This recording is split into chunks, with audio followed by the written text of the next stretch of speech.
And pull up a chair, episode 40. I do believe it is official. We are live, and it is a beautiful sunny day out here in the great state of Ohio, in the great city of Cleveland.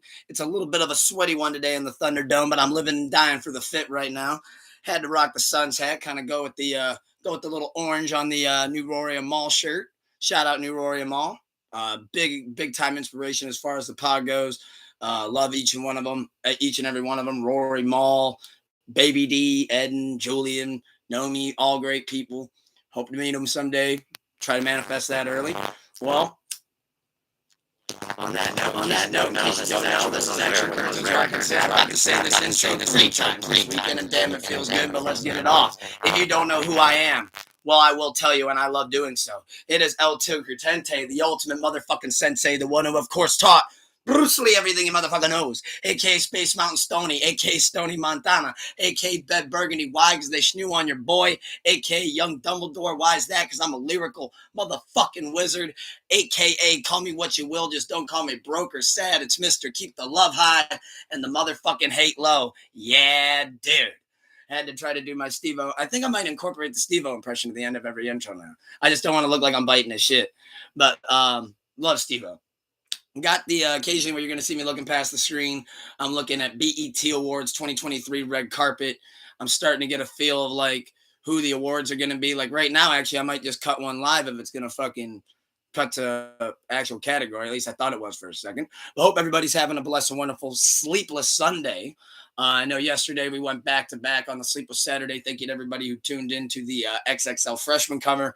Had a lot of fun with that. So I'm going to leave that out of today's topics. But if you want to check it out. That was uploaded yesterday as well. Got the battle up there temporarily too. That was a great one. Went to the winner take all. Stone Temple Pilots versus Pearl Jam. I had Pearl Jam. Danathan Daly Jr., the motherfucker there, had Stone Temple Pilots, and it went to the winner take all. And I think he got the much deserved W. I'm definitely not upset with it. So now STP sitting with 2 wins, no losses in the winner's bracket. Well, let's just dive right into it before we get into any of the topics. As far as the main 4-course meal usually goes, there's definitely one thing that happened this week that I'm pretty sure everybody has to talk about if you have a podcast. So, and plus I was excited to talk about it too briefly because I really don't know too much in depth on it. I'm kind of very surface level, as I feel like many people are. But from my little bit of Twitter knowledge and conversations that I've had about this with people, seem to me like people randomly, sometimes if they can pay for it, go on these excursions to 12,500 feet below in the ocean on a rainy day on a Wednesday to try to see, or on a Tuesday, whatever it was, to see if they want to go see the wreckage down there. They want to get a feel for it. But apparently they just decided to go in one large Vicodin because what the hell was that apparatus that they were in that went that far into the ocean? Like, you mean to tell me, first off, I'm not claustrophobic, but you're putting me in something that is completely sealed, literally had to seal it with fucking bolts to make it to where it's not going to, like, that's your, come on, fam. That's the way you get into it? What do you expect's going to happen? You're going that far below in the ocean, you're an idiot. Sorry, I know everybody's going the sympathetic route and all that. What happened to the phrase, sometimes you play a stupid game and you win a stupid prize? I mean, yes, lives were lost. Sorry to the families, all that. That goes without saying. I'm not insensitive to the family aspect. But come on, y'all. Y'all spent all that money to go down there. I think the rumor had it was the one kid didn't even want to be down there, which that's crazy. He just wanted to go to impress his dad or some shit, which, I mean, I feel like there's got to be other ways to do that. But who knows? Maybe that's a weird thing in that family. But yeah, I mean, it's like the same thing like when Bezos went to space. Like, I automatically look at it like that. It's like, what are y'all doing? Like, I get it. You got the money for it. I'm like, don't get me wrong. Like, would be seeing space cool? Sure, absolutely. After like 15 minutes, though, I'm just going to want to go home. And they're going to tell me this thing ain't going to land for like 4 months, and I'm pissed. Then with the Titanic thing, I'm going to go down there and say I saw what? A crash ship? Hey, look, rotted out shit. Like, what? Like, nobody's actually, like, who gets impressed by, I don't know. I just know that if you look at every single member on that board, who actually boarded that thing. I think it says a lot right there. I can leave that one at that. But yeah, I mean, so they go down there, and then something happens where well, first off, it's controlled by like a fucking 64 controller or some log tech or whatever. So that was another, I don't even know why you put your faith in that. Then I saw the other thing with the whole thing is that apparently they only had X amount of oxygen, but it like ended up imploding before it like even ran out of oxygen. I don't know.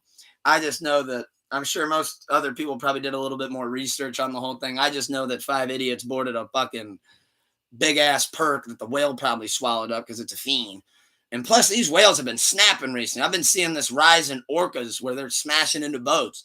So they're not playing around with us anymore. They're tired of us going in their turf and doing dumb shit. What do y'all need to keep seeing the Titanic for? Shit's stupid. Nothing but rotted out, rusted old teapots, swimming, floating 12,000 feet below.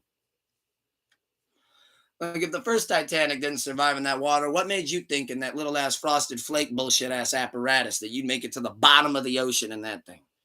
Come on, man. Y'all try to go down there in a fucking dune buggy. That thing looks stupid as hell. That thing was built like bullshit. The thing was built like this fucking table. This leg's not even attached no more. I gotta like prop it on it just right. And if it leans to the one side, I'm fucked. And you're gonna see this whole computer go wonk and zoink itself right to the fucking ground. So I gotta be careful. But yeah, no. Obviously, before I got into anything, I feel like that had to be mentioned.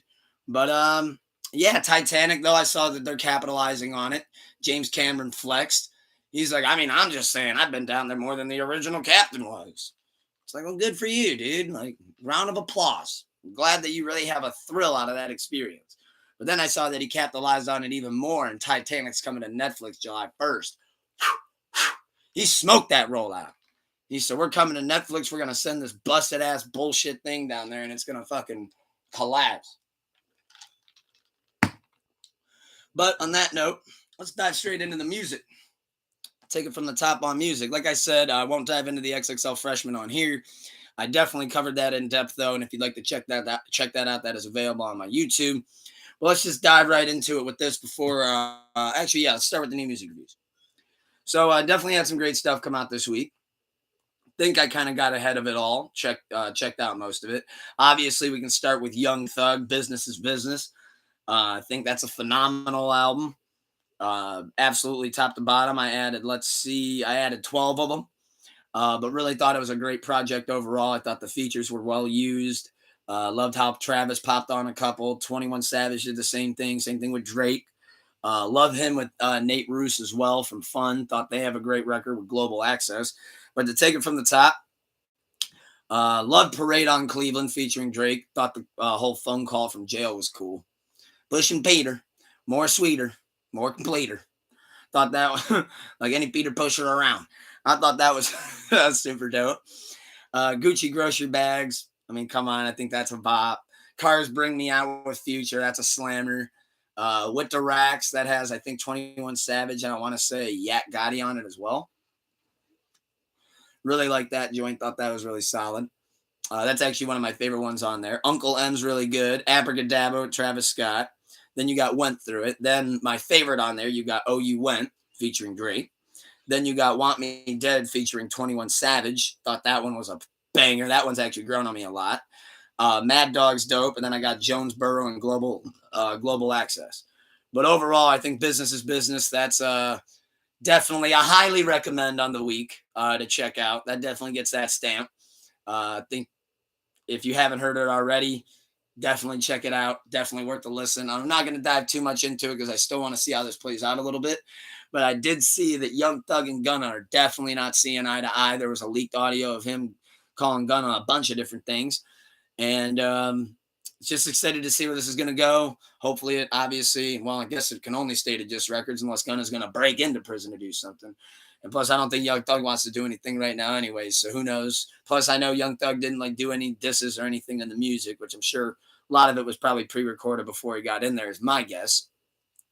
But yeah, no, it's going to be interesting to see how it plays out because I'm pretty sure Gunna just said free him, and gave him nothing but love, and then that happened. But who knows? Again, we don't know the situation, so it'll just be one of those things where we kind of just gotta stay tuned and see what comes next out of the whole thing, and pray that nobody gets hurt. Really, another great album I thought dropped this week. She probably had one of the best rebrands in recent history. Coi Ray with the self-titled Koi album. I definitely think this is by far her best project yet. Love whatever her and her producers are doing, and whose ever idea it was to run with kind of how her success on Players really took off with TikTok, to now just keep making all these, which I mean, I get it. They're TikTok friendly bops. Can't hate on it for it. I actually think most of them are pretty good and actually entertaining. Let's see, I saved 10 on that record. I saved Bitch Girl to start, which is a sample of Rich Girl by Hall & Oates, which I think beautifully flipped it. That's actually my favorite record on the album. Then you got Bops, which I think that one's kind of self-explanatory. It's a bop. Then she revived David Guetta, or is it Guetta? Is it Guetta? David Guetta from The Abyss. And then obviously you got Players. That's a smash. I'm guilty. I have a guilty pleasure song. I do have My Body added from it. I got Get Loud. I got Don't Chat Me Up with Gigs. Thought that was cool hearing her on that with him. No Angels, Lola Brooke. Lola Brooke's been snapping. I actually saw she's nominated for Best New Artist. I actually need to reset my BET stream so I can at least try to watch this thing live and keep us updated as we go. Let's go back to that real quick. Their lives be messing up, and that audio guy might need to get fired for real.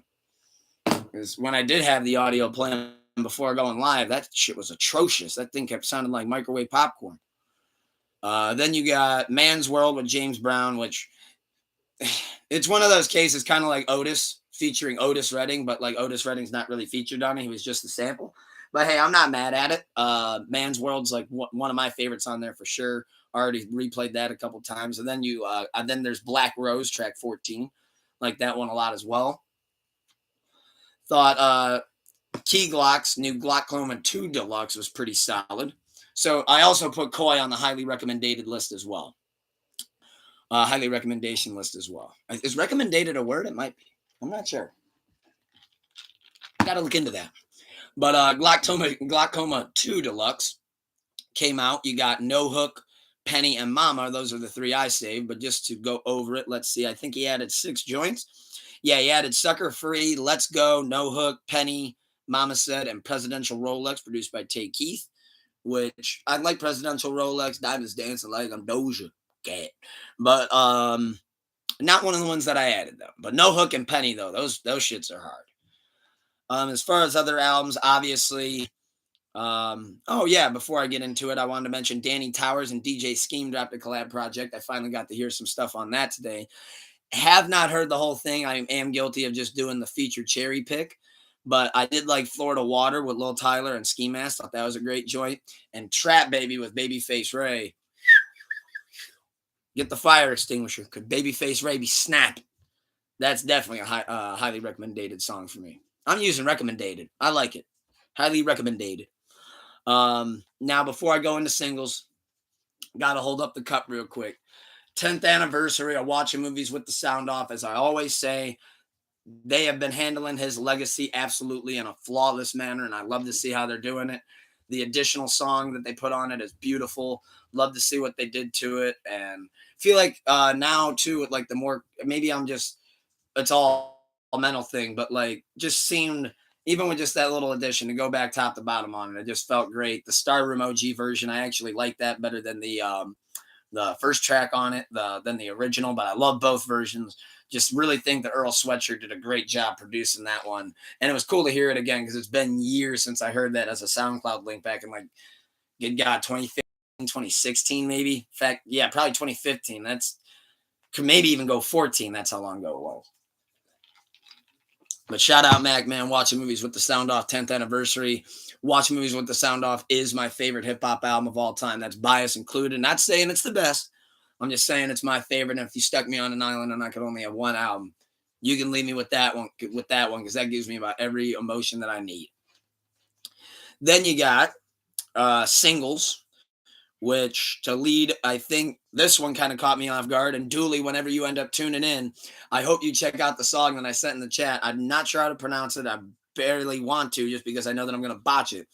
But Sabor Freza by Thrarza Regida.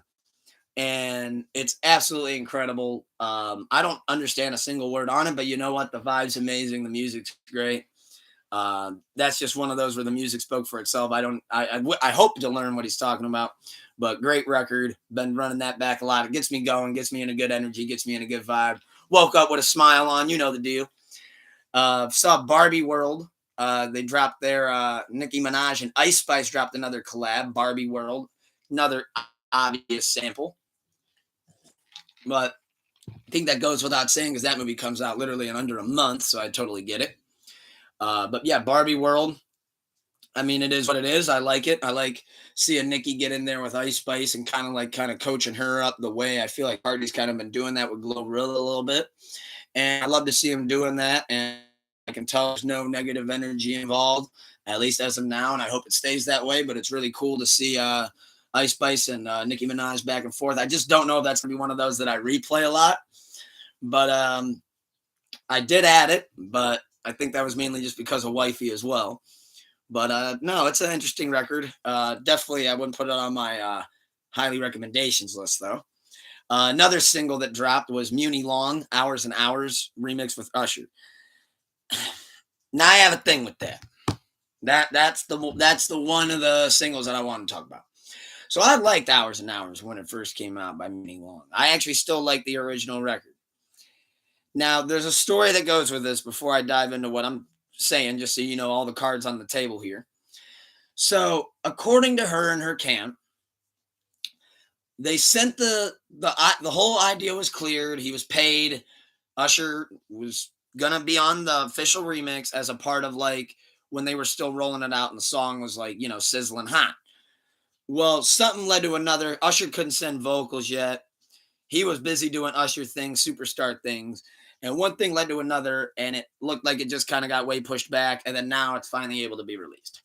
Now, my thing with that is, if that's the case, what I think she should have done best, if I'm doing couch A&R, couch manager, couch agent shit, couch label. I think what I would do is, instead of, like, once Usher's like, all right, like, I'm ready to do it, I'd be like, all right, you know what? Instead of the Hours and Hours remix, how about to kind of help me maybe for my next project or even just like a nice single? What if I just get you on like a fresh song with me? I think that would have went a lot better than, hey, let's remix Hours and Hours when people I kind of feel like are in that point where it's like, okay, we're kind of over it. Like, I mean, if it comes on and we're out, we're not going to be pissed about it. But we're really not trying to go out of our way to click on Hours and Hours anymore. We're just not trying to do that. I know that sounds unfortunate to say, and I'm not hating. Love Muni Long.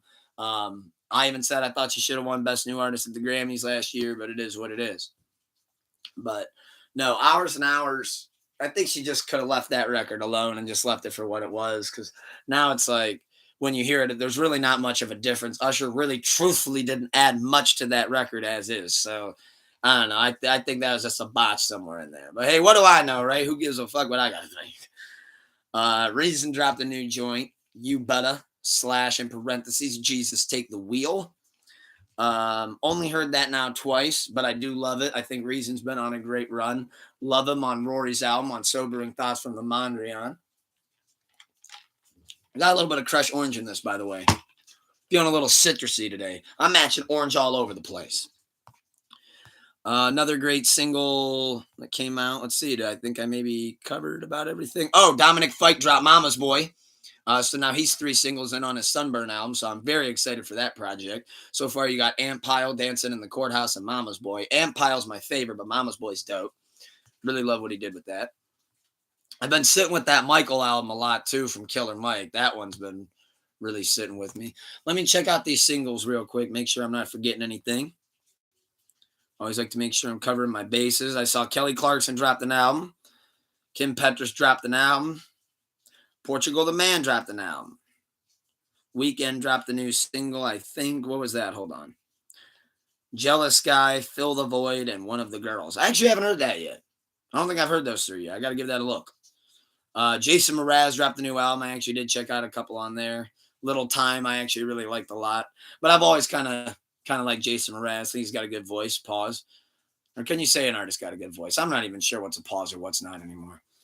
But as far as singles go, I saw Burna Boy and 21 Savage drop Sitting on Top of the World. Saw, let's see, what else do we got here that's jumping out at me? Gwen Stefani dropped a new single, and I'm not going to lie, love you, Gwen, but that was a mess. Wasn't a big fan of that. Cautious Clay dropped something. I actually didn't see that, so I got to check that out. That'll be interesting. Finesse 2 times dropped another new record, Shiesty. I had him on my XXL freshman list as well. Think that was well deserved.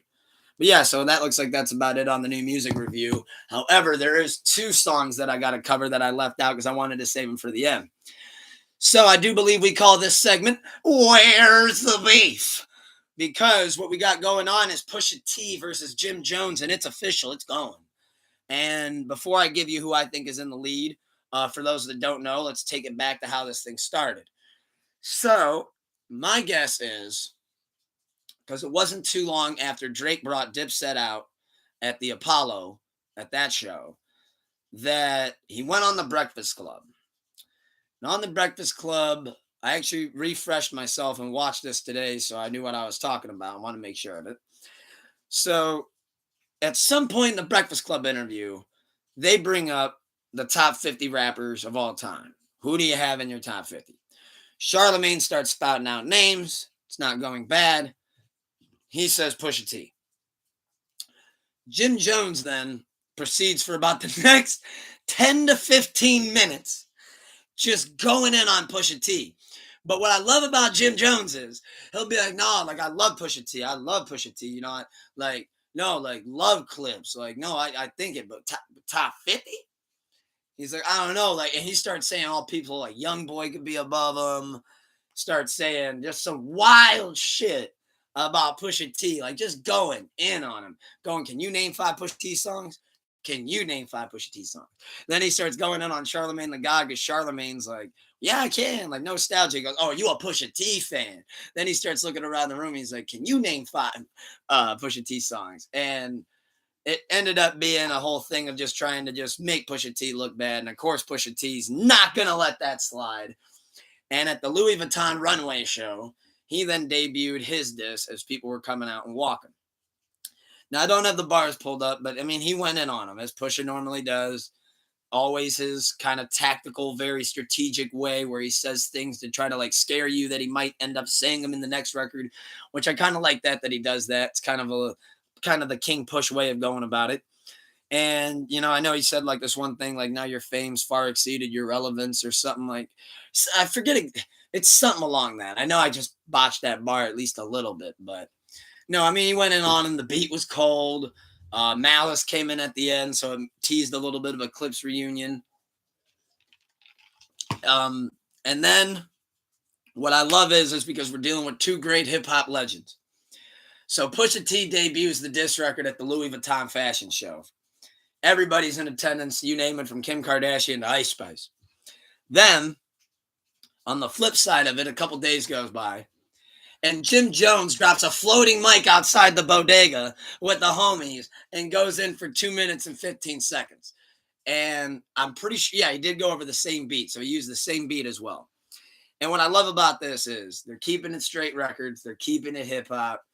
Beef now is official back and forth diss records because you know Pusha T's going to come back with some shit too, an official joint too. And if you haven't heard it, Pusha T's you can find on YouTube, a video of it. I think it's about 3 minutes. And then there's the 2 minute and 15 collection. I think it's called like Summertime Shootout or something like that on YouTube for Jim Jones's. And I mean, if you just put in Jim Jones Pusha T diss, it'll come up. But loved how they shot that. There's levels to this shit.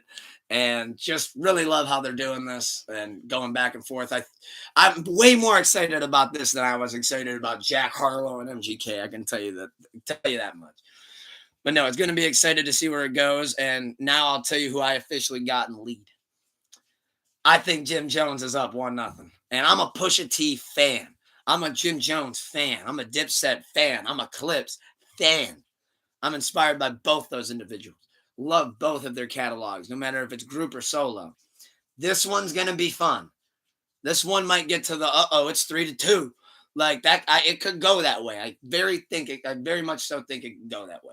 And as always, I just hope it stays positive, and we can keep it to the bars because these bars are getting nuts. I had the yeah, whole time I was listening to that shit today. But yeah, I got Jim Jones in the lead, 1-0. I think it's going to be very interesting to see where this goes. I think we got to push a T response within the week for sure. I think we got to push a T response within 7 days, guaranteed. I'd put a hell of a lot of money on that. In fact. And that I think that's just going to be interesting to see how it pans out, really. But yeah, I'm all in. I got the popcorn. I got the reclining chair. I'm propped up for this one. That's hip hop, baby. BET Awards, as I mentioned to you, I got on in the background. Those are tonight. Those are about to be starting in actually about 53 minutes now. I'm about to go give it a look to see if I can find what some of these awards are. See who's nominated and whatnot. Because I know I saw a couple of them come up, like Best New Artist, and I think they had I think they had Song of the Year or something like that come up. Let's give it. Oh, Video of the Year came up. So let's take a look at this. BET Awards 2023. What we got?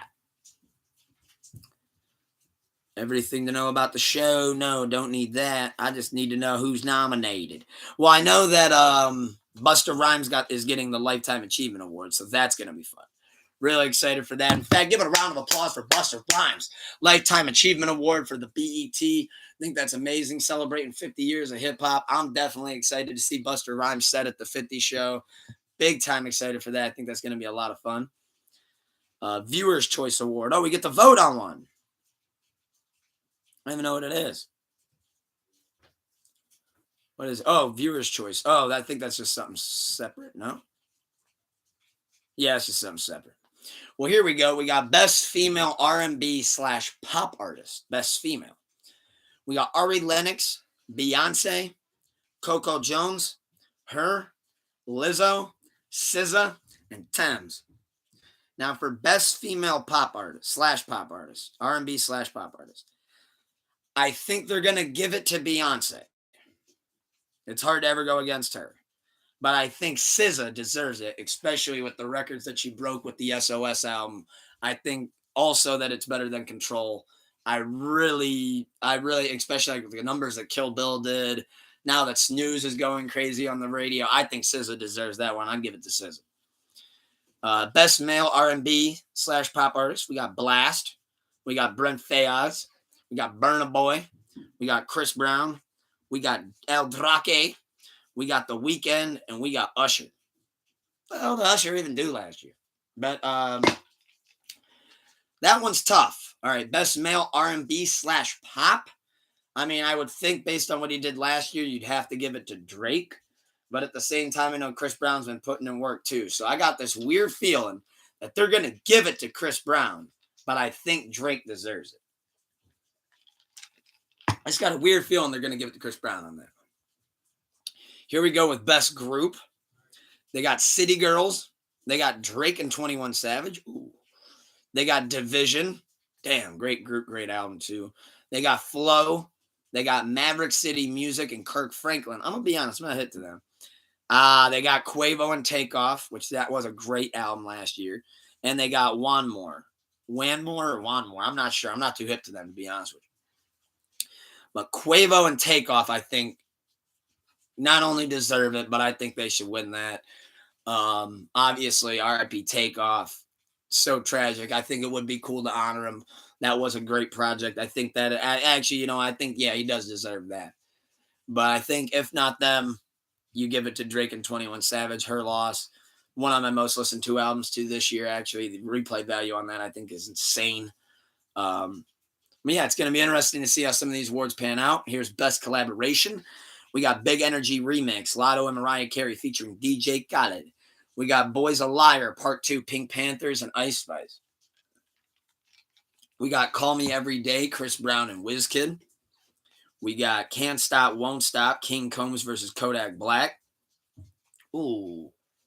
We got Creepin', Metro Boomin, The Weeknd and 21 Savage. We got F&F, Let's Go, Hit Kid and Gorilla. And we got Tomorrow 2, Glorilla and Cardi B. And lastly on this category, we got Wait For You, Future featuring Drake and Thames. Now, this is the hardest one to pick yet. Best Collaboration, let me do process of what I would call elimination. I don't think they're going to give it to Big Energy Remix, nor do I think it deserves it. Great record, just don't think it deserves it.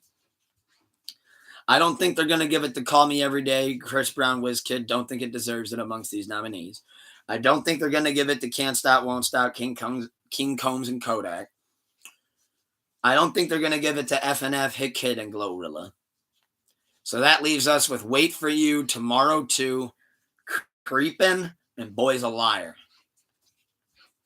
I think Ice Spice is going to win for other things tonight, so I don't think Boy's a Liar is going to win. Let me get that one out of there. So now I'm looking at Creepin', I'm looking at Tomorrow 2, and I'm looking at Wait For You. Give me, let's see, next one I can eliminate. Wait For You's already won a lot. So for whatever reason, I'm really feeling like they're not going to go with Wait For You. So then that leaves it with Tomorrow 2 and Creepin'. I love Creepin'. That's actually the one that I think should win it, to be honest. It's tough. There's a lot of great records here, really. I would say probably give it to Creepin', though. I know that did really well. That actually charted really well. I think that's the best record there, so I'd say probably give it to Creepin'. But I got a feeling if they're going to give one to Glorilla tonight, I think it's going to be Tomorrow 2, maybe on the best collaboration. Because that went nuts when that first came out. So I think I got to lean into that, Jimmy. Appreciate the love as well, everybody. Best female hip-hop artist is the new category. We got Cardi B, Coi Leray, Glorilla. Man, the females have been killing it. Ice Spice, you know I'm a munch. Lotto, Megan Thee Stallion, and Nicki Minaj. Again, tough because the talent pool on this one's crazy. I love Cardi. Don't think she did enough to be best female artist of the year, though. Just as far as output goes. If we're counting the new Coi Leray album, I think she's been on fire. But at the same time, I don't know for best female artist right now. I know her project last year, Trendsetter, was good, though, and she's been riding hot on the radio, so maybe. Glorilla, I mean, she's been killing it, but I still think that we need to see a little bit more. I know that last album was dope, but still feel like we're going to need to see a little bit more from Glorilla before I do the best female artist. I know Lotto's been on a great run. I could see them giving it to her. I feel like Megan, I mean, she's great. Obviously, sucks everything that she had to go through with Napoleon. But gotta give Megan Thee Stallion her props. I just don't know if I want to put the best female. Actually, let me look that up real quick. Let me look that up. Let's see what she did. Let's see what she put out last year. Let me make sure I'm not tweaking. Okay, maybe. That's why I look it up. Traumazine. Shoot. Oh, man, that's tough. Yeah, so, all right. I actually think for best female artist, I know Ice Spice has been going crazy, but I don't know if I can quite throw her in there. Nicki Minaj, I don't want to get the barbs going crazy. I love Nicki. Best female hip-hop artist all time. But, again, I don't know about if the output matches it. So let me go, because Traumazine was dope. Yeah, you know what? I know she's been out of the picture for a while, though, as well. She's been kind of laying a little bit low after everything happened, just trying to, get a feel for herself. I believe she lost her mom as well or something like that, tragic. So I think Megan Thee Stallion should deserve that. Traumazine was dope. I'd say give it to Megan, but I think they're going to give it to... I think they're going to give this one maybe to Ice Spice. And if they're not going to give it to Ice Spice, they're going to give it to Nicki Minaj because Super Freaky Girl did go crazy. But I could see them doing that. Best male hip-hop artist, we got 21 Savage. We got Drake. We got Future. We got J. Cole. We got Jack Harlow. We got Kendrick Lamar. And we got Lil Baby. Now, again, talent pool's crazy on this one. So that's where you got to start breaking it down to, okay, who did what? We got 21 Savage on Her Loss and his feature run that went crazy. We got Drake, who did the Honestly Nevermind and Her Loss. So I think he definitely a contender for this. Future with the I Never Liked You album's been crazy. And, of course, his features. J. Cole. I don't think they're going to give it to J. Cole. I just, off the top of my head, I don't know. I know the album was last year, I believe. But I don't know. I just don't think they're going to give it to J. Cole, and I wouldn't give it to J. Cole either. Jack Harlow, I don't think they're going to give the BET for Male Artist of the Year to Jack Harlow. But love Jack Harlow, love that album. Thought Jack Man was dope too. I actually really like Come Home the Kids Miss You though, but I don't think out of this talent pool that he deserves the BET, but nothing but love to Jack. You got Kendrick Lamar, who Mr. Morale and the Big Steppers, possibly the best album of last year. Not mad if they give it to him. I know he also had the highest grossing tour, so I could see him or Drake making a lot of sense. And then Lil Baby, I kind of thought that last album was a little bit lackluster, especially in the replay value. But I know also that he pops up on a lot of different shit. However, I still don't think that they're going to give it to Lil Baby. And to be quite frankly, I don't know if they're going to give it to the people that I think either. Because I would say give it to either Kendrick or give it to Drake. But I would probably say due to the output and just the numbers and just everything that man's been doing, I would probably say give it to Drake. But then again, part of me would say give it to Kendrick too because of like the highest grossing tour. So actually, let me say that because I feel like I've been showing a lot of love to Drake. Let me make sure Kendrick gets his love. I'd say give Kendrick K. Cornrow Kenny the best male artist of the year. But however, I got a feeling that maybe they're gonna give it to maybe either 21 Savage or Future. I don't know why. I'm just getting that feeling. Maybe 21 Savage or Future is going to be the one to get that. Even though I feel like Drake did most of the workload on Her Loss. But that one's going to be interesting to see how it plays out. To be honest, I feel like this one could go about any way. I'm a little iffy on how I'm calling this one because I don't want to make myself look too stupid when it comes out there that fucking Jack Harlow. But that one's going to be interesting to see how that one pans out, though. Video of the year. We got We/Warm Embrace, Chris Brown. We got 2 Million Up, Peasy, Jeezy, and Real Boston Richie, featuring Rob 49 from the XXL freshman class. Same with Real Boston Richie. We got the beautiful Lizzo on About Damn Time. Great video. I'm just spitting Orange Crush all over the place. Then we got Steve Lacy with the Bad Habit record, which at this point, he's going to punch through the fucking wall if he wins that award, because I'm pretty sure even he's sick of bad habits at this point. Then you got Jack Harlow, First Class, great video.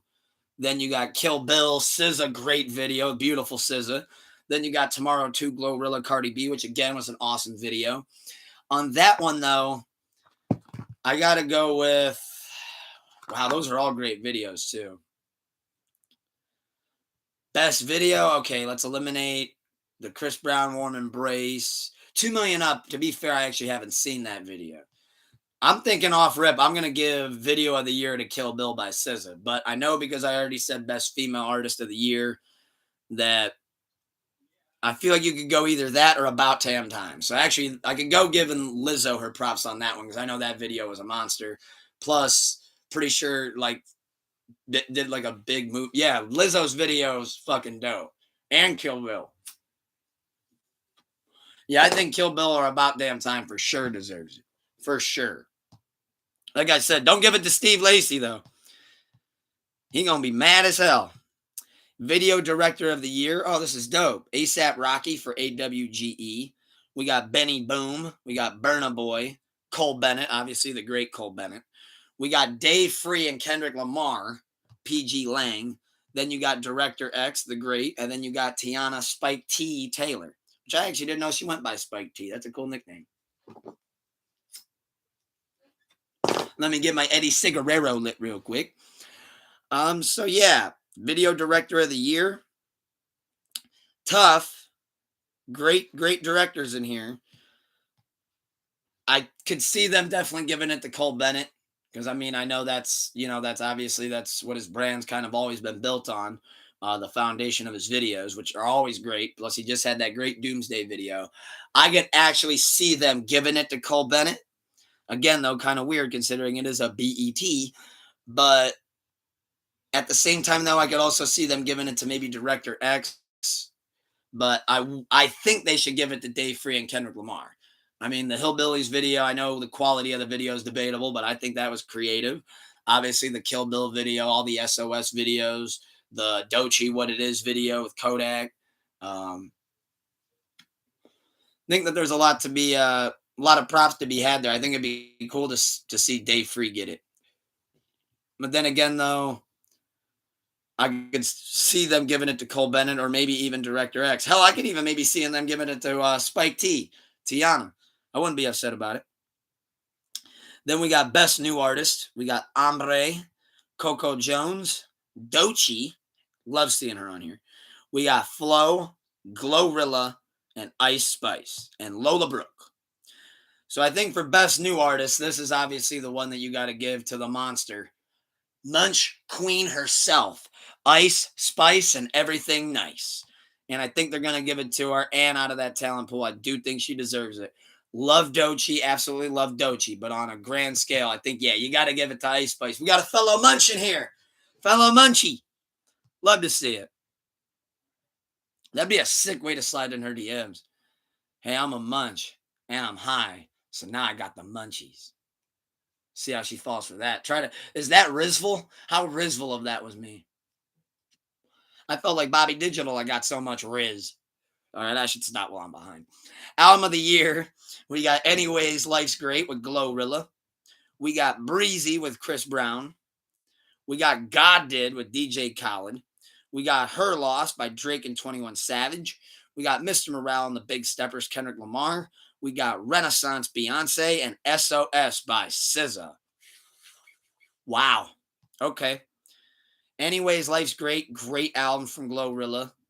A phenomenal album. Breezy by Chris Brown. I'm a little shocked that that's up here, to be honest. I didn't really get into that one too much, but hey, it is Breezy. Then we got God Did, DJ Khaled, which solid album. I just didn't really find much replay value in that, to be honest. Her Lost, Drake and 21 Savage is definitely a candidate to be a winner. But now the one after it, though, throws that off. Mr. Morale and the Big Steppers. Oh, I love Beyonce.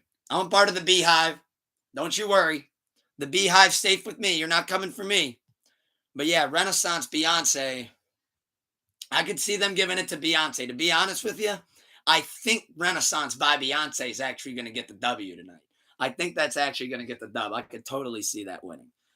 Plus, I think Beyonce's won like so many BETs. I mean, I could see them giving it to her. Plus, that was a great album. I'm excited to see where the music continues because if I'm not mistaken, there's a whole second and third chapter coming out.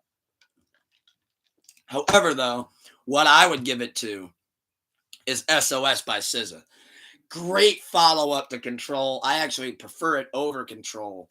And I even gave it some time before I said that. I've been listening to that all year, one of my most listened to albums. It's one of those that just gets better with time. I think SZA could get it for sure. I mean, that's who I think should get the W. But again, not mad at the Beyonce win, not mad at the Drake win, not mad at the Kendrick win. Not really mad at any of the wins. Just like to see them at least get it close to what I would call right. And then let's see what else do we got. That's the Gospel Award. Best Movie. Okay. Best Movie. We got Black Panther, Wakanda Forever. We got Creed 3. We got Emancipation. We got Nope. We got The Woman King. We got Till. And we got Whitney Houston. I Want to Dance with Somebody. Now, I've seen majority of these movies. But I think for Best Movie, just based on the cultural impact that it has, I didn't really like Nope, to be honest. So, but it's Jordan Peele, and it did have great directing to it and a great message overall. But I just couldn't really get into that one. Whitney Houston movie, of course, was great. Till was awesome. I think, though, for the cultural impact, the one that I think they're going to give it to and the one that I do believe deserves it is Black Panther, Wakanda Forever. Black Panther, Wakanda Forever, not Black Panda. Sorry about that. Black Panther, Wakanda Forever, I think will get that W as it should. Then we got Best Actor, Amin Joseph. We got Brian Tyree Henry, Damson Idris, Daniel Kaluuya, Demetrius Lil Meech Flannery Jr., Donald Glover, Childish Gambino, and we got Michael B. Jordan. Now, I think for Best Actor, they're going to give that to Michael B. Jordan for his role in Creed. Again, not mad at it. I'd like to see Brian Tyree Henry, though, or Donald Glover win it. I think that'd be cool, especially with Atlanta not being no more. I think Glover getting the dub would be ideal. That's who I would give it to. But at the same time, I could see why they're going to give it to Michael B. Best Actress, we got the great, beautiful Angela Bassett. We got Coco Jones, the Queen Janelle James. We got Janelle Monáe, Kiki Palmer. They're all queens, by the way. Viola Davis and Zendaya. Now, that one's a little tough. However, though, I don't think they're going to snub her like the Grammys did. I think they're going to give that to Angela Bassett from Black Panther. I think most deserving of it as well. She always deserves her flowers. Love Angela, and I totally think she deserves that one as well. But again, I'm not mad at Viola because Viola Davis played Michael Jordan's mom phenomenal in Air. So I think she also deserves her love on that as well. And let's see, do we have any other awards I want to cover? We got, okay, Sportswoman of the Year. Alexis Morris, Allison Felix, Angel Reese, Candace Parker, Naomi Osaka, Serena Williams, and Sha'Carri Richardson. I think you should give that to Sha'Carri Richardson. I'm not quite sure who they're going to give this to be honest. I feel like they might give it to Candace Parker, but I think Sha'Carri Richardson deserves it. Sportsman of the Year. We got Aaron Judge, Bubba Wallace, Gervonta Davis, Jalen Hurts, LeBron James, Patrick Mahomes, and Steph Curry. Now, this one's tough. For Sportsman of the Year, I think they're going to give it to Jalen Hurts. But then again, because of his affiliation with hip-hop, they might give it to LeBron James. But LeBron James got swept. So I don't know about all that. But I could see them either giving it to the Super Bowl MVP or they're going to give it to LeBron. I personally would give it to either Aaron Judge or Curry. That's the Yankees fan in me speaking, though. Especially because Aaron Judge broke the home run, some sort of record last year during the season. Then let's see what we got here. I think that might be just about it on the BETs. Once again, shout out Busta Rhymes becoming the Lifetime Achievement winner for this year. Total big shout out to Busta. Once again, I'm excited for his set this summer. And I do believe that has now completed everything that I wanted to say as far as music-wise. BET Awards go live in about 28 minutes. We got the red carpet on in the background now. Let's see what we got, and then we want to tackle into next. Well, let's talk about some sports, since I was just talking about sportsmen and sportswomen and sportsmen. Cole, for those that don't know, has become part owner of the Charlotte Hornets. I think that's pretty cool. Obviously, I'm sure that's a big dream of his, being from North Carolina and now being able to be a part owner in the Hornets. And I think that's going to shift the culture up there big time. And I think that's going to be exciting to see what it not only does for the team, but what it does for the city. I think people are genuinely want to be around that team more, knowing that you're going to probably see Cole a lot more at him. Hell, get Cole out on the court. If they're one man short on any given day, he can get out there and he can ball with them. Totally would love to see how that would go. I think that'd be awesome to see what Cole can do for the whole just Hornets organization in general. I think it's going to be fun to see how it pans out. And might even make me pay attention to their team a little bit more during the season and kind of like the moves they make. But yeah, shout out Cole becoming part owner of the Hornets. Speaking of the NBA draft occurred a couple nights ago. Now, I kind of just kept my eye out for like the top 10 picks and like all these different trades going on, which when we got Snuka back in the Thunderdome next weekend, we'll definitely go in more detail on the offseason trades. I know that's more of his forte on the spots. But I saw that the Spurs, of course, got Victor, round one, pick one. Totally see why. I mean, that kid's going to be amazing for the organization. I saw that he got dinner with Tim Duncan, Manu Ginobili, and I believe Tony Parker was also there. So I can tell Pop's already trying to get him mentored and get his whole situation figured out, making sure that everything's in play to turn Victor into the superstar. I'm sure he's getting ready to, as Maul said on Rory and Maul, dust off the old Tim Duncan playbook, because this kid's going to be a monster. Excited to see where he goes. I saw that. I'm not sure what his name is, but the Cavs drafted somebody that had a felony charge. Moments after seeing that, I was like, okay, I got to get season tickets. But no, I think that's dope, though. I think it's definitely good that we're overlooking it. The kid's a baller, and it'd be a shame to see his whole career get thrown out the door because of something stupid like that. So I'm glad that Cleveland is taking a chance on him. I think the kid's going to be special for us, and I think in a year's time, we're going to forget about any felony charge surrounding that kid. But hey, I mean, he went a step further than Ja Morant did, but Actually, I'm not quite sure what his charge was, to be honest. But either way, that's our guy, and we're riding with him. Cleveland, baby. Woo! But yeah, so we'll talk more about draft picks and all the offseason trades. I saw that Chris Paul's in Golden State now, though. Saw that was a really big move. Going to be interesting to see how that kind of pans out, though, with the whole Paul Curry dynamic. I know they kind of had a little bit of an on-court rivalry before, so that'll be cool to see how that pans out. Then the other thing I wanted to mention on sports, the Angels beat the Rockies last night. No exaggeration here. 25-1. Now, I don't keep up with baseball as much as I did when I was playing fantasy baseball for years. But obviously, because we got the pod, I keep trying to at least keep my eye out for the crazy shit that's going on in baseball. So yesterday, in the third inning, the Anaheim Angels, or I actually not even sure, the Los Angeles Angels, I'm not quite sure what they go by anymore. It shows you how old I am, though, when I call them the Anaheim Angels. But they got 13 runs in the third inning, and they ended up winning 25-1. I can't, dude. I'm surprised the Rockies fans didn't riot on that one. I mean, dude, you're watching your team get absolutely smacked. At that point, I'm gonna walk out and punch the pitcher in the face if I'm the coach. Like, you're just giving up runs. 25-1. Like, how bad do you got to be for the 25-1? We got Wifey pulling up a chair. I just got crushed orange in my eye. That's not supposed to be there. Oh man, that really splashed back up on me. Good Lord, my Atlanta.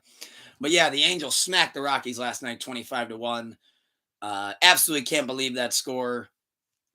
I can't believe trash wasn't thrown on the field, to be honest with you. That's atrocious. Y'all got to throw in the towel at some point. Come on, fam. But now to tackle. So, like I said, we'll go a little bit more in depth on sports next week when I got Snuka back in the Thunderdome. But I did want to get into wrestling. We got a Forbidden Door pay-per-view tonight with AEW partnering up with New Japan. Now, I'm not going to go too in-depth on the predictions of that card. Again, WWE is more my thing, and I'm about to share my Money in the Bank predictions afterwards. Which, hey, you can help me out with that. See, look at that. You're right here. Pulled up a chair and everything. So, Forbidden Door card is absolutely stacked. So, what we have here is we got Bryan Danielson versus, these names are fun, Kazuchika Okada. And that's actually going to be the match of the night. Even though I cannot pronounce dude's name, I have seen a little bit of that dude's work in New Japan. I haven't watched a full match or anything, but from the highlight reels that they were playing, that's going to be a wrestling match. That's going to be awesome. Then you got Kenny Omega versus Will Ospreay. Obviously, every time they wrestle, it's magic.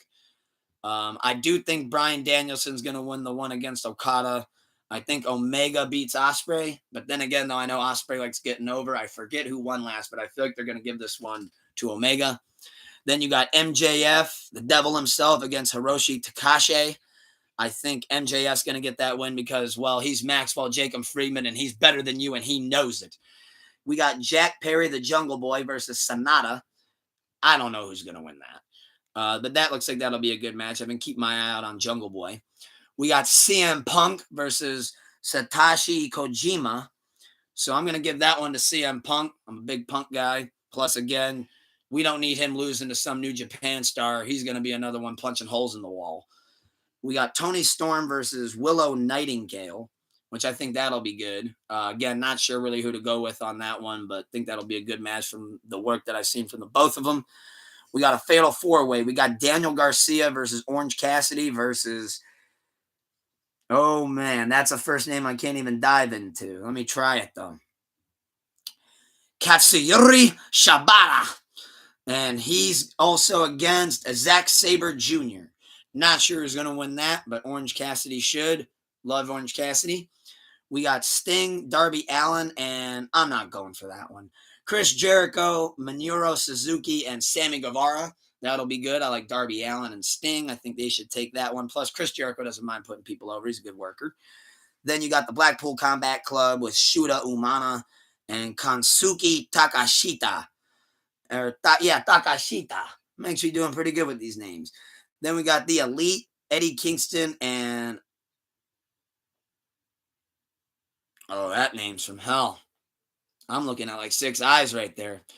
that should be a good match. We got this one actually got canceled. So this match got canceled. I saw Adam Cole came up with an illness. If you're looking forward to that one, I'm sad to tell you that it is no longer happening.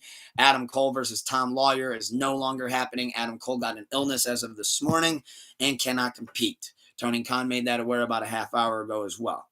We got Athena versus Billy Stark for it looks like some sort of an Owen Hart Cup. But I'm going to give that one to Athena, a.k.a. Ember Moon.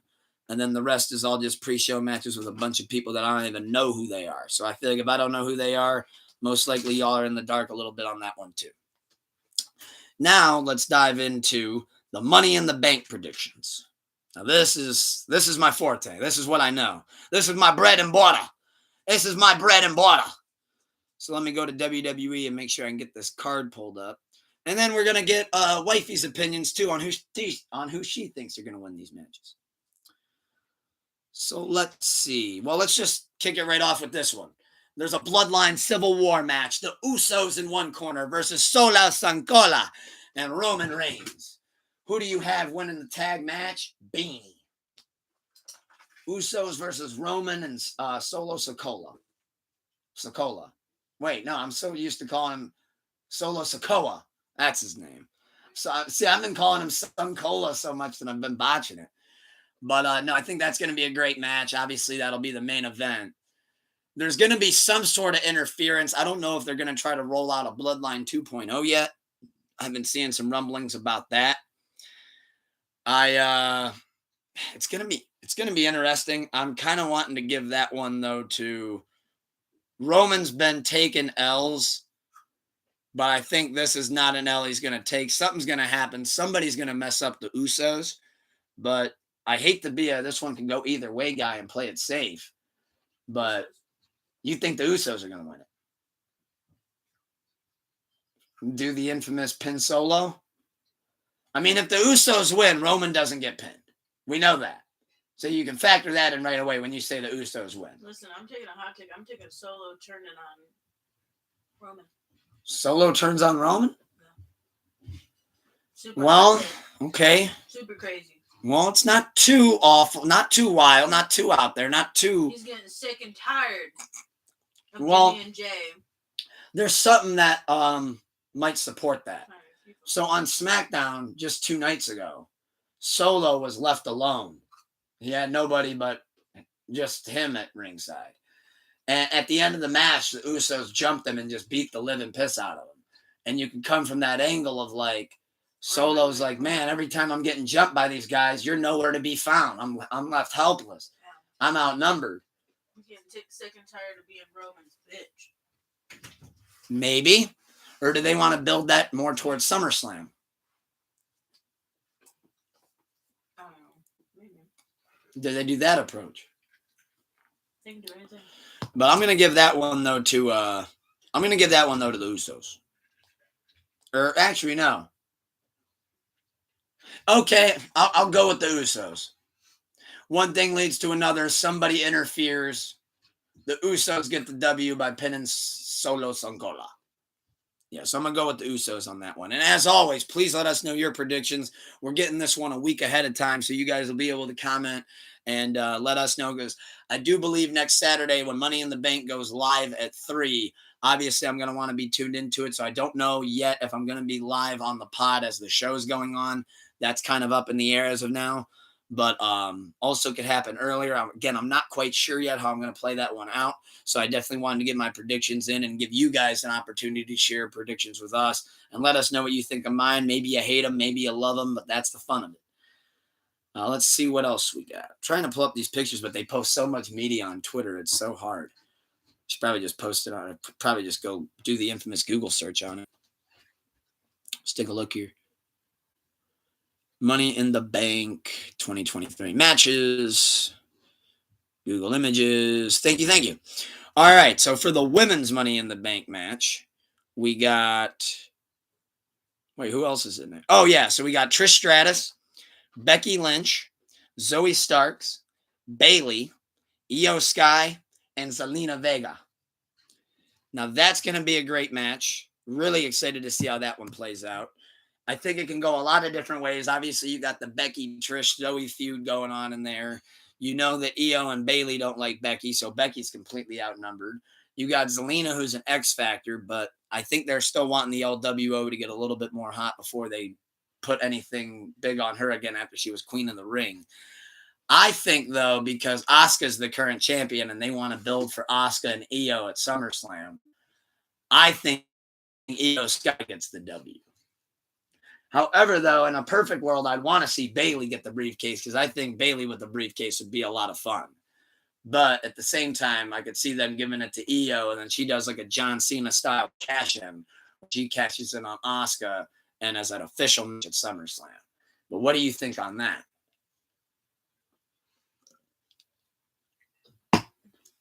This is for women's Money in the Bank? Yes.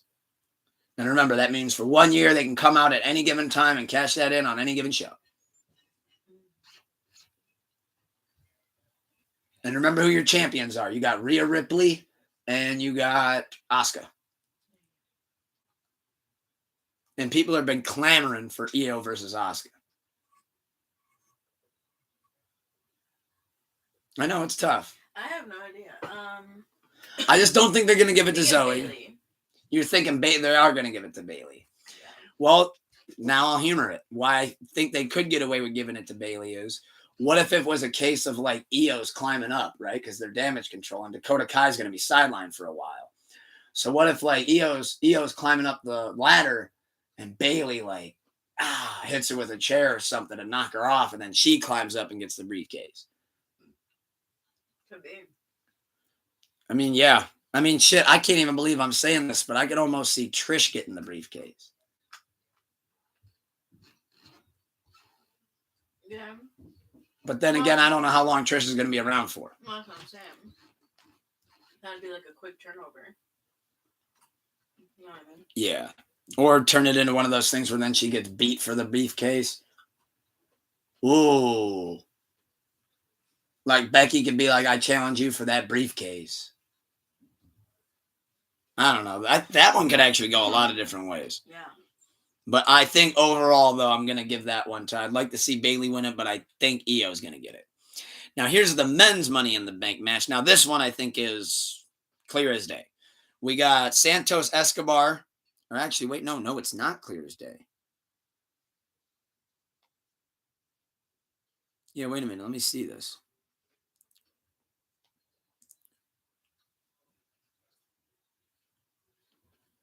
Yeah, because now that I think about it, didn't Logan just put himself in the match? Yeah, so now there's 7 people in the men's Money in the Bank match. We got Ricochet. We got Logan Paul. We got Shinsuke Nakamura. We got, LA Knight. We got Santos Escobar from the LWO. We got, I believe his name is Butch from the Brawling Brutes.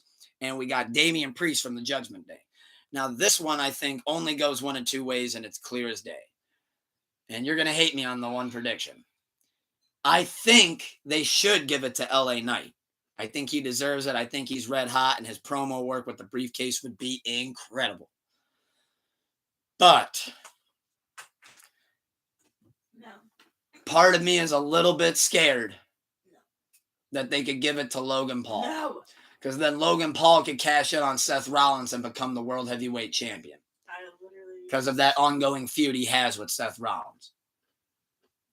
I could see that. I could see them giving it to Logan. Why would they make him just a random 7th guy in the match if Logan's not like, yeah, I'm down to win the briefcase? But who do you think's going to win? Who do you want to win? I know those aren't really the typical dudes that you like a lot in that lineup. LA Knight's been growing on me like a wildfire.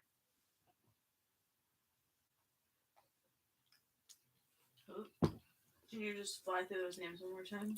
Damian Priest, Butch, Santos Escobar, LA Knight, Shinsuke Nakamura, Logan Paul, Ricochet.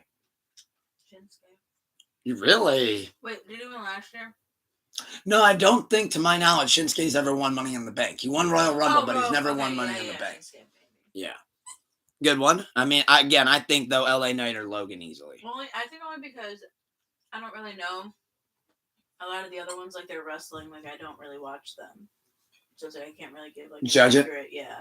I always look at it this way, though. When you put the briefcase on somebody, you're also doing two different things at the You're same trying to time. push them, right? Well, it's a monster push automatically.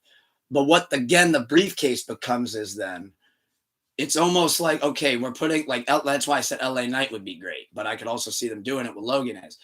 It's not just like you get the briefcase and you never talk about it. Oh, no, I know. When you get the briefcase, every time you are on camera, you remind people, I am Mr. or Mrs. Money in the Bank. Like, then you can really get your shit off like that. And yeah, I mean, that's them trusting you. That's them putting the rocket ship attached to you for sure. But yeah, so you said you got Shinsuke taking it, and then who'd you have on the women's? Bailey. Now, how about this match? I know this one's going to be a fun one for you, which I still am a little shocked that they're doing this, but I think it's clear as day what's happening here. They got Cody Rhodes versus Dominic Mysterio, mommy's boy. So, who do you have winning? Cody Rhodes, Dominic Mysterio. You know my take, and I think it's cold as hell. I think this is clear as day. Dominic hasn't gotten a clean win in a minute. Something's going to happen. Maria's going to distract the ref, or the ref's completely knocked. Something's going to happen. Cody's been trying to get Brock Lesnar to come out. He's been trying to get Brock to come out. Brock hasn't came out. He's been ignoring Cody. He's going to come out and screw over Cody at the end of the match, for sure. Dominic's going to get the clean win, and Dominic gets to be the heel that talks about how he beat Cody Rhodes at Money in the Bank. I just don't know why they have to do my man's like that. What? I just don't know why they have to do my man's like that. Well, because they want to build for Brock versus Cody Part 3 at SummerSlam, dear. Come on, honey. You know that. What? I always got to beat him up. That's a big shock to you? No, it's not, but... I mean, I think that's clear as day how that one's going to unfold. Now, let's see. What other matches do we have on the Money in the Bank card, which they might add some by next week. But, we got for the World Heavyweight Championship, Seth Rollins versus Finn Balor. Why'd you just roll your eyes at Finn Balor? She hates Finn Balor. So Seth Rollins versus Finn Balor. Who do you got? Yeah, I think Seth's going to retain as well. But him versus Finn's going to be a 5-star match for sure. I mean, those are two guys that I always say could wrestle broomsticks, and it's a 5-star match. So you put them in the ring together, and it's always magic. I think that'll be absolutely incredible match. That might actually be a show-stealing match. I could see that one going for an easy 25-minute clip. I think the Money in the Bank matches, the females are really going to go crazy, but that men's could be a little bit underwhelming, unfortunately. Also got this weird feeling that it's going to be like done really quickly. I don't know why. I hope I'm wrong on that. I really do. I hope I'm wrong. Also looks like we might get some sort of a Drew McIntyre return at Money in the Bank. I've seen that's been rumored, but I know he's been having some contract issues, so I'm not quite sure how that's going to go. But that's my Money in the Bank 2023 predictions. Again, I'm not sure if they're going to add matches by now or next week, but I did just want to make sure that I got that covered ahead of time. So again, make sure to share your picks. I'd love to see what you guys got. Which that leaves us with one last category to talk about, which I don't have too much for it this week. And then we're going to get out of here just in time for the BET Awards. We got to talk about a little bit of TV and movies, though. So I know I mentioned last week that I was just starting to watch the part 2 of season 4 of Manifest, the series finale. Ended up watching that. Great show. Loved how they ended it. Definitely a big plot twist at the end. I won't do my spoiler alert yet, but really loved how they wrapped up that show. Thought Manifest was great. I watched the whole show within 6 months. Big props to that show for how they were able to end it. The acting was incredible. Really thought they just did a phenomenal job with that. Another thing I wanted to give my review on movie-wise was something that I watched last week on Father's Day with El Padrino. I watched probably what is now one of the goriest movies, hands down, that I've ever seen. I watched Terrifier 2, and oh my God, Art the Clown is a nut. Dude, that is one of the most goriest movies that I've ever seen. I mean, there was parts where, okay, he had his eye cut out. So then he killed this, it was a kid really, basically. And then he ripped the eye out and put it back into his socket, and it started moving around like a real eye. And I was like, wow, all right. That's where they're going with this. Sign me up. But no, if you like over the top gore and a little bit of a cheesy horror flick, definitely recommend Terrifier 2, now streaming on Peacock, which also wanted to get this, now that I just mentioned Peacock, trying to get more of these streaming services and ad services to give us a little bit of that ad cha-ching. So on that note, just wanted to say shout out Apple TV. Great content on there. Go check it out. I wish I could, but send me that free trial and we can get to it. Would love to be able to review your Apple TV content. And shout out SeatGeek.